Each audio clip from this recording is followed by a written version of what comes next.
Da da da da! Safety is our #1 priority. Hello, and my apologies if you can hear it absolutely pouring in the background, but here we go. To begin this, I should say I was asked to use this in a way that it wouldn't be dangerous and it would be put to good use, as it was a piece that was falling apart and wouldn't be used as an actual axe ever in the future. So, getting started. I cleaned it first and then sanded it down with a special sanding bit specifically designated for steel.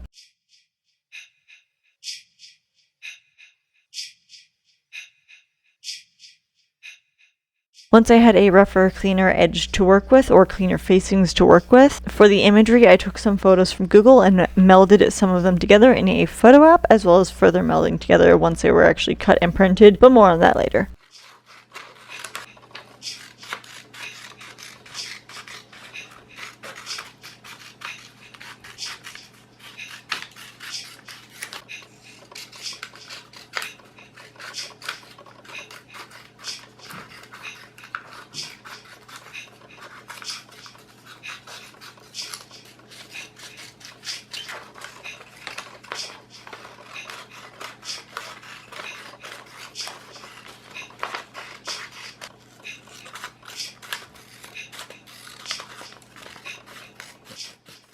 Once I had them printed out, I cut them out and put the axe over top of the paper so I could get the shape just right and further cut it to size.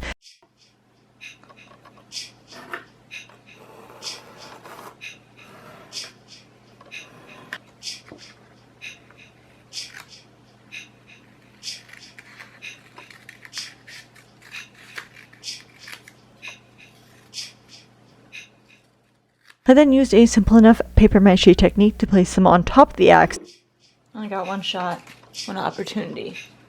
It's everything you ever wanted. One moment to capture, or just let it slip. First putting down the paper mache mix and then putting down the print on top of that.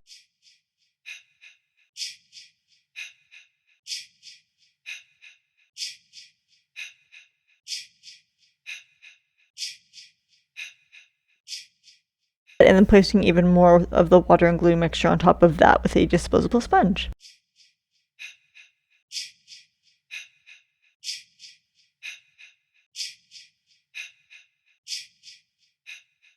I decided that the bottom looked weird to me, so I cut that off.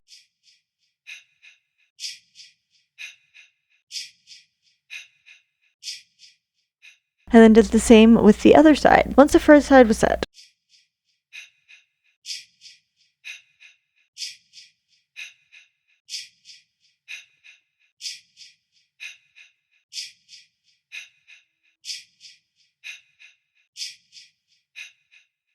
This is where my original idea kind of took a turn, and I realized that the photo I had printed wasn't big enough to fit on the axe head, but obviously I didn't want to go back and have to reprint it all again and redo it all, so I worked with what I had.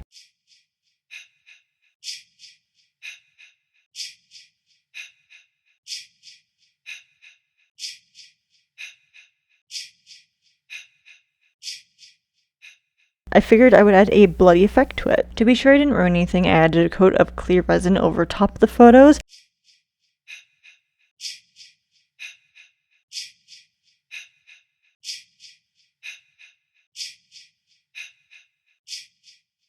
And brought it down just enough to make sure the handle part was of the same piece, as it had broken off years ago and that's why it was no longer usable. Fixable, but that wouldn't be as exciting. Once cured, I put another coat on the opposite side, being sure to carry it down once again to add as much security as possible. Although it's not going to be used as an actual axe, I don't want it to fall apart. Once that was cured came the fun part. I made yet another batch of resin, only this time I added red acrylic paint into the mix to create blood, which you may have seen on my channel already, or not. Using my silicone tool to place them in particular spots on the axe head, for example, i.e. around the perimeter, and it drips some down. I also use this as a chance to dull it down a little bit, placing resin on the corner or the sharpest portion and building it up, allowing the sharpest portion of it to be dulled quite a bit. I followed suit with the other side as well.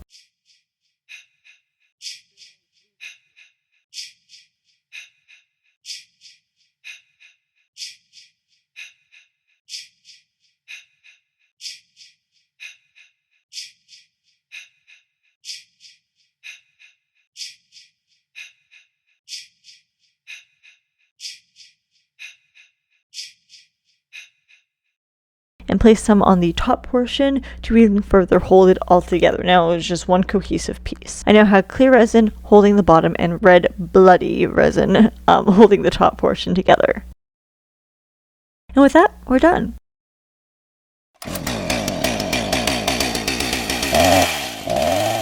For this next one, might you hazard a guess as to what tool I'll be refinishing? No, it's not real, but it does end up looking really cool. I thrifted this fake chainsaw from the toy section at Value Village. Not that it ended up actually mattering, but I did take the Home Depot sticker off.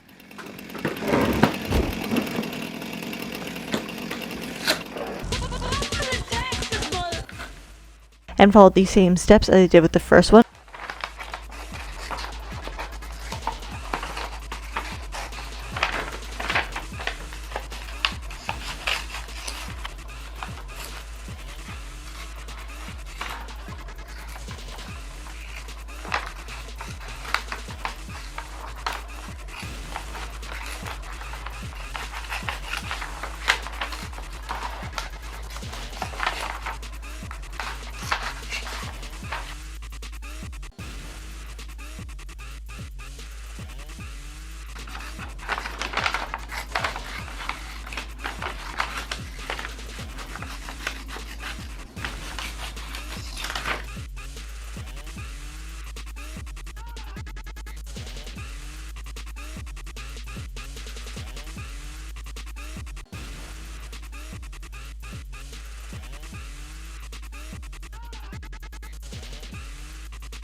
Well, this one, when I added the photos together post-print off, I cut around the edges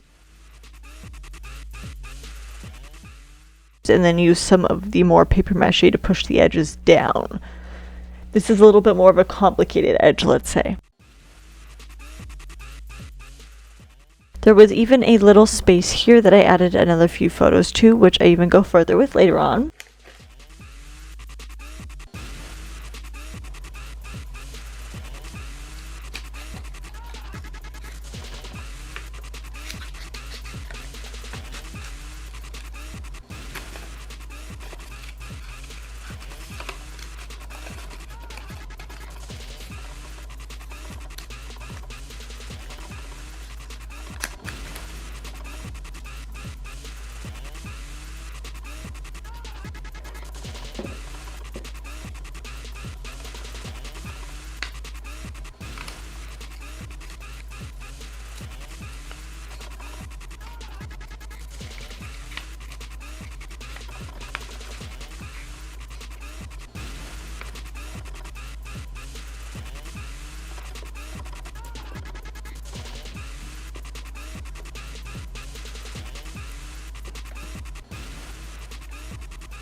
And now we wait. And the blade itself I added white too, despite not needing to, so I can add a very shiny silver onto it and have it really just pop. It's already apparently silver. Maybe I shouldn't. Apparently I've committed.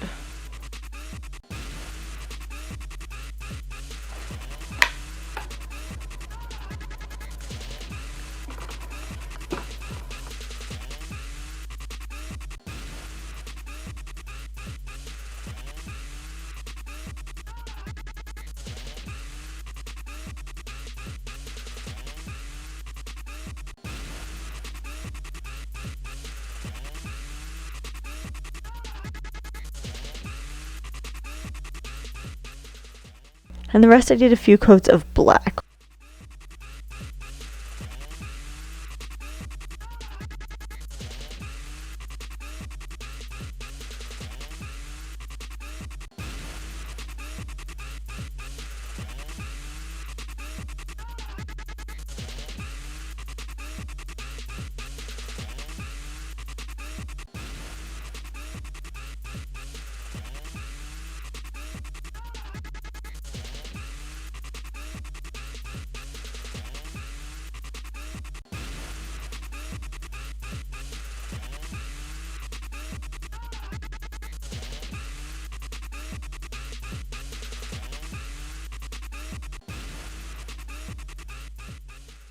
Once I finished the black, the white was dry and I went over it with about 4 coats of the very, very shiny silver.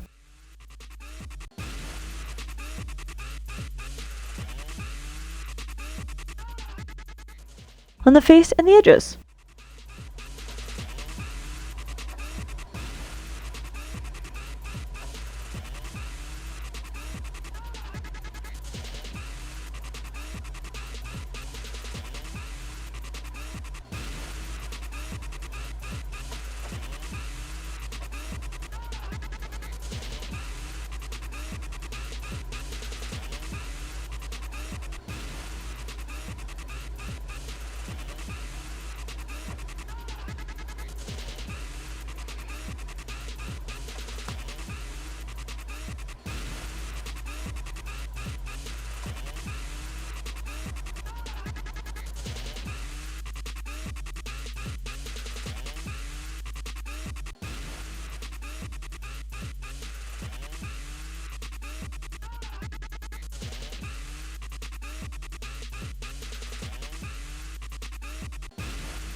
And then when flipped, I had this plastic piece that I was not having any part of.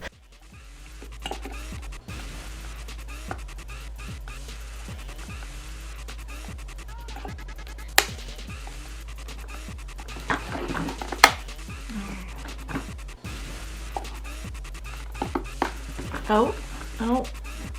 Ugh.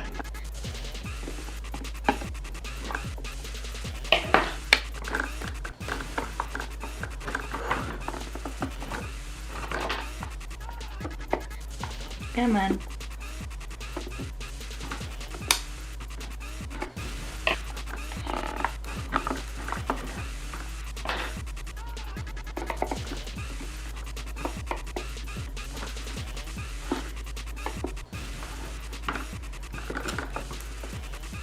Okay. Oh my god. And I can put tires in there, maybe?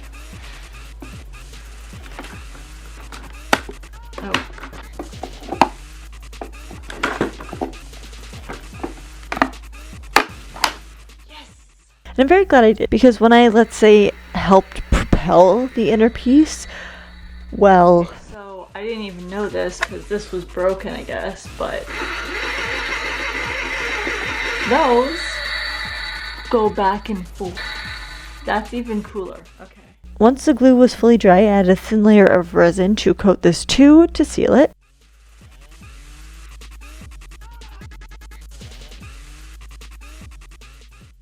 And coating the other side with blood effects. This ain't no Chainsaw Massacre without some blood. To make it splotchy though, I used a disposable cosmetic sponge, the one from the very beginning actually. I just took it apart a little bit, dipped in acrylic paint, and then I went to town, referencing the original chainsaw via my phone.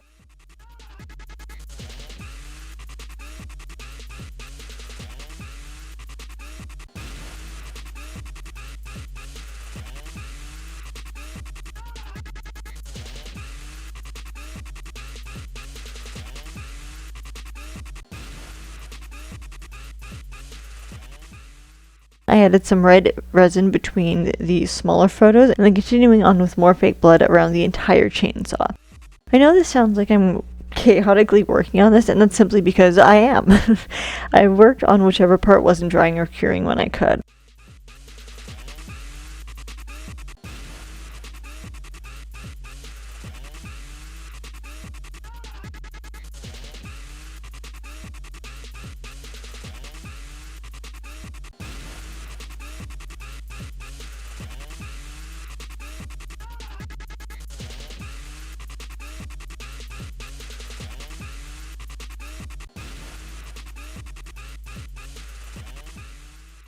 I did decide that the inner portion of the mobile lights were a little bit too orange, so I painted them a mix of black and red.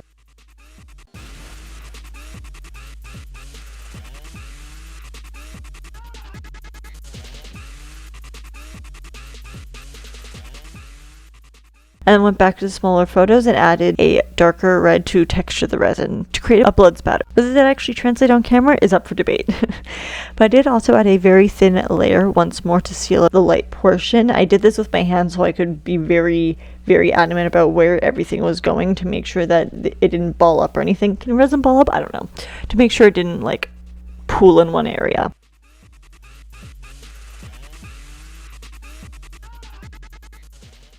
And then one final coat all around, being sure not to hit any areas that will need to eventually move because resin will make it so it won't move. And if you do try to move those areas, then it may break or mess around with the color a little bit by taking it off.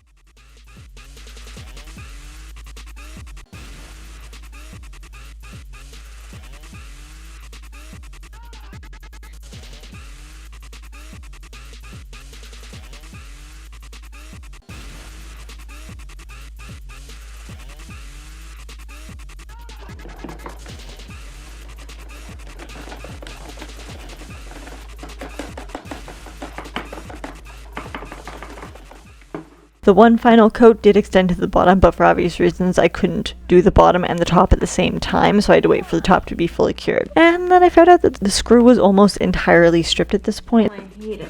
So I struggled to get it out and then finally replaced it with another one later on. Oh thank God, there it is. Okay, there we go. Ah! Once the bottom resin and the cover had cured, the absolute last touch was tape. I would have preferred to use duct tape as that was the tape in the reference photo, but I had electrical tape on hand and also looked the part. So I wrapped that up.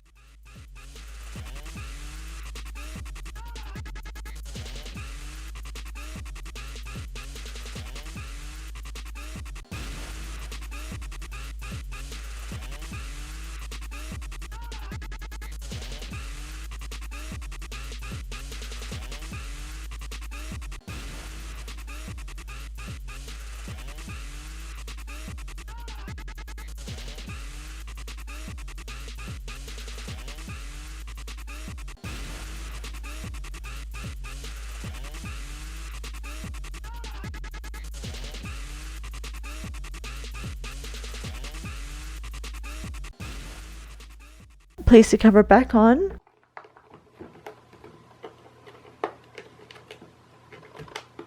It's not working.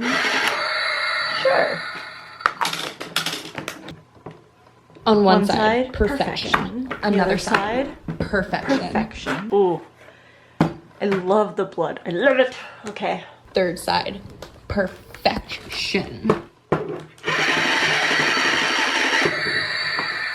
And despite sealing and putting resin on this, it still freely moves back and forth. Yes! Got it. Fucking nailed it. And that completed the chainsaw. Anyways, I hope you guys like this video and see you in the next one. Bye guys.